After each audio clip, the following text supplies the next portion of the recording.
ഓം നമോ നാരായണായ. ഓം നമോ ഭഗവതേ വാസുദേവായ. ശ്രീമന്നാരായണീയം ദശകം 59 വേണുഗാനം.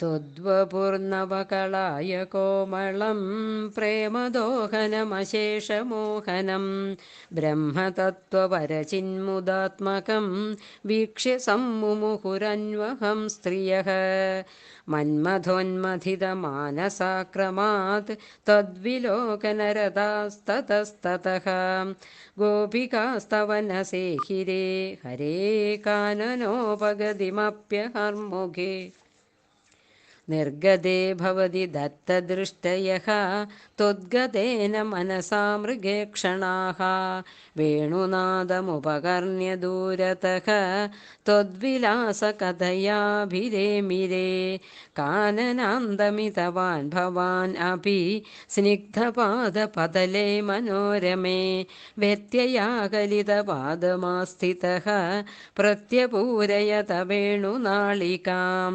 मारबाणधुतकेचरीकुलं निर्विकारपशुपक्षिमण्डलं द्रावणं च दृशदाम् अपि प्रभो तावकं व्यजनि वेणुकूजितम् बर्हापीडं नटवरवपुः कर्णयो कर्णिकारं बिभ्रद्वासा कनककपिशं वैजयन्तीं च मालां रन्ध्रान् वेणोरधरसुधयो पूरयन् गोपवृन्दैः वृन्दारण्यं स्वपदरमणं प्राविशद्गीतकीर्तिः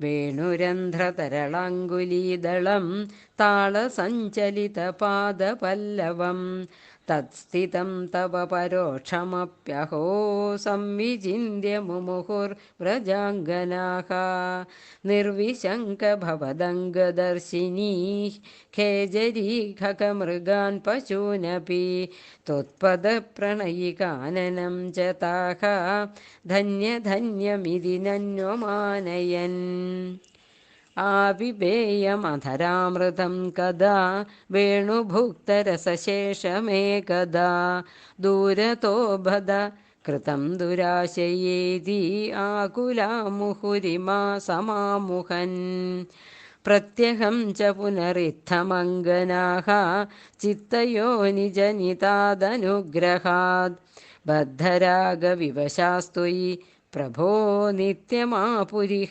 कृत्यमूढताम् रागस्तावज्जायते हि स्वभावात् मोक्षोपायो यत्नतस्य न वा स्यात् तासां त्वेकं तद्वयं लब्धमासीत् भाग्यं भाग्यं पाहि मां मारुतेशा सर्वत्र गोविन्दनामसङ्कीर्तनं गोविन्द गोविन्द नारायणाखिलगुरो भगवन् नमस्ते।